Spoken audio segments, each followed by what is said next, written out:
Hi viewers, ಇದು ಬಂದು ಮಂಗಳವಾರ ಮತ್ತು ಗುರುವಾರದ ಮಿನಿ ವ್ಲಾಗು. ನಮ್ಮ ಫ್ರೆಂಡ್ ಮನೆಗೆ ಮಕ್ಕಳನ್ನ ಕರ್ಕೊಂಡೋಗಿದ್ದೆ. ಆಟಾಡ್ಸೋಣ, ಇನ್ನೇನು ಸಮ್ಮರ್ ಹಾಲಿಡೇ ಮುಗಿದೋಗುತ್ತೆ ಇನ್ನೊಂದು ವೀಕ್ ಅಂದ್ಬಿಟ್ಟು ಇನ್ನೊಂದು ಸತಿ ಹೋಗೋಣ ಅಂದ್ಬಿಟ್ಟು ಕರ್ಕೊಂಡೋಗಿದ್ದೆ. ಮಕ್ಕಳು ತುಂಬಾ ಎಂಜಾಯ್ ಮಾಡಿದ್ರು. ಅವ್ರ ಮಕ್ಕಳು ನನ್ನ ಮಕ್ಕಳು ಎಲ್ಲ ಚೆನ್ನಾಗಿ ಆಟ ಆಡ್ಕೊಂಡು ಖುಷಿಯಾಗಿದ್ದರು. ಸಂಜೆ ಮೇಲೆ ಬಂದು ಹೊರಗಡೆ ಹೂವು ಮತ್ತು ತರಕಾರಿ ಇದೆಲ್ಲ ತರೋಕ್ಕೆ ಹೋಗಿದ್ದೆ. ಹಾಗೆ ಬಂದು ನಾಳೆ ಶುಕ್ರವಾರ ಅಲ್ವಾ, ಪೂಜೆಗೆಲ್ಲ ಬೇಕಿತ್ತು. ಹಾಗಾಗಿ ತೊಗೊಂಡು ಬಂದೆ ಶಾಪಿಂಗ್ ಮಾಡಿಕೊಂಡು.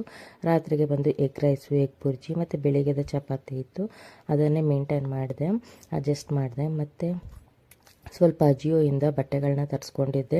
ಟ್ರ್ಯಾಕ್ ಪ್ಯಾಂಟು ಮತ್ತು ಟೀ ಶರ್ಟು. ನಿಮಗೆ ಲಿಂಕ್ ಬೇಕಾದರೆ ಯೂಟ್ಯೂಬ್ ಡೈಲಿ ವ್ಲಾಗಲ್ಲಿ ಅಪ್ಲೋಡ್ ಮಾಡಿರ್ತೀನಿ. ಇದರಲ್ಲಿ ಯೂಟ್ಯೂಬ್ ಲಿಂಕ್ ಕೊಟ್ಟಿರ್ತೀನಿ. ಇಂಟ್ರೆಸ್ಟ್ ಇರೋರು ಹೋಗಿ ನೋಡಿ, ಸಬ್ಸ್ಕ್ರೈಬ್ ಮಾಡ್ಕೊಳ್ಳಿ, ಹಾಗೆ ಫಾಲೋ ಮಾಡಿ. ಯೂಟ್ಯೂಬಲ್ಲಾದರೆ ಸಬ್ಸ್ಕ್ರೈಬ್ ಮಾಡ್ಕೊಳ್ಳಿ, ಹಾಗೆ ಸಪೋರ್ಟ್ ಮಾಡಿ. ವಿಡಿಯೋ ಎಂಡ್ ತನಕ ನೋಡಿ. ಇದು ಯಾವುದೇ ಥರದ ಪ್ರಮೋಷನ್ ವಿಡಿಯೋ ಅಂತೂ ಅಲ್ಲ, ನನಗೆ ಬೇಕಿತ್ತು, ನಾನು ತರಿಸ್ಕೊಂಡಿದ್ದೆ, ನಿಮಗೂ ಯೂಸ್ ಆಗುತ್ತೆ ಅಂತ ಹಾಕ್ತಾಯಿದ್ದೀನಿ.